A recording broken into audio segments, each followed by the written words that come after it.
రాజ్కోటి సిల్క్స్కి 100 కోట్ల డీల్ రావడంతో ఆనంద వాళ్ళ ఇంట్లో ఫంక్షన్ని ఏర్పాటు చేస్తారు. అప్పుడు ఆనంద మాట్లాడుతూ వచ్చిన గెస్టులందరితో తన ఇద్దరు కొడుకుల గురించి గొప్పగా చెప్తూ ఉంటుంది.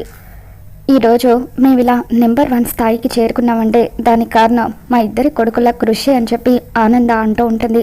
తర్వాత రోహిత్ మాట్లాడుతూ ఈ డీల్ కోసం నేను కష్టపడింది 30% అయితే నా తమ్ముడు దర్శన్ కష్టపడింది 70% అని చెప్పి రోహిత్ దర్శన్ గురించి గొప్పగా చెప్తూ ఉంటాడు.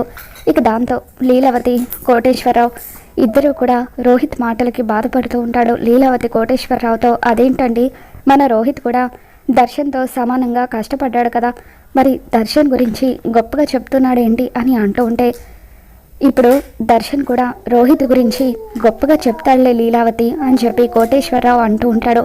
ఇక తర్వాత దర్శన్ మైక్లో మాట్లాడుతూ ఈరోజు మేము ఇంత ఘన విజయం సాధించామంటే ఈ డీల్ కోసం నాతో పాటు మరొక వ్యక్తి కూడా కష్టపడ్డారు అని చెప్పి అంటూ ఉంటాడు.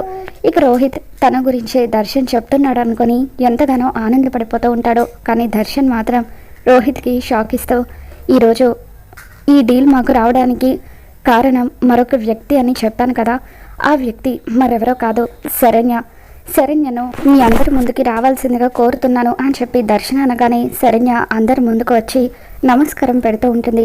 ఇక దర్శన్ శరణ్యను అలా పొగుడుతూ ఉండడంతో ఆనంద హ్యాపీగా ఫీల్ అవుతూ ఉంటే ఇదంతా చూస్తున్న అనన్య, రోహిత్, లీలావతి వీళ్ళందరూ కూడా షాక్ అవుతూ ఉంటారు. మరి దర్శన్ అందరి ముందు శరణ్యను పొగడ్డం వల్ల ఉమ్మడి కుటుంబంలో మనస్పర్ధలు రాబోతున్నాయా, ఏం జరగబోతుందో మళ్ళీ మన ఛానల్లో తెలుసుకుందాం. ఈ వీడియో మీకు నచ్చినట్లయితే తప్పకుండా లైక్ చేయండి.